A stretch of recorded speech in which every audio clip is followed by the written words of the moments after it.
ஒரு நிமிடம் கூட இந்த வீடியோவை தள்ளிவிடாதீர்கள். ஏனெனில் நாளைக்கு நீங்கள் கோடீஸ்வரராக போகிறீர்கள். அது எப்படி சாத்தியமாகும் என்று நீங்கள் நினைக்கிறீர்களா?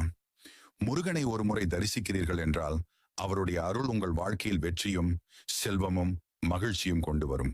முருகன் ஒரு போர் தேவன் மட்டுமல்ல, அவர் அருள் பெற்றவனுக்கு எந்த இடையூறும் தடையாக வராது. சபரிமலைக்கு போனாலும் திருச்செந்தூருக்கு போனாலும் முருகனை நினைத்தாலே கூட மனதில் இருந்த கஷ்டங்கள் அகன்றுவிடும். வாழ்க்கையில் சில சமயம் நம்மால் எதையும் செய்ய முடியாத மாதிரி தோன்றும். அப்போதே முருகனை தியானிக்கவும், ஓம் சரவண பவ என்று சொல்லவும். அந்த ஒரு சொல் உங்களுடைய மனதை வலிமையாக்கும், உங்களுக்குள் இருக்கும் தைரியத்தை எழுப்பும். முருகன் தனது பக்தர்களை ஒருபோதும் கைவிட மாட்டார். அவர் உங்களை பொருளாதாரத்திலும் ஆரோக்கியத்திலும் அறிவிலும் உயர்த்துவார். நீங்கள் நினைத்த சிறிய விருப்பங்கள் மட்டுமல்ல, பெரிய கனவுகளையும் முருகன் நிறைவேற்றுவார்.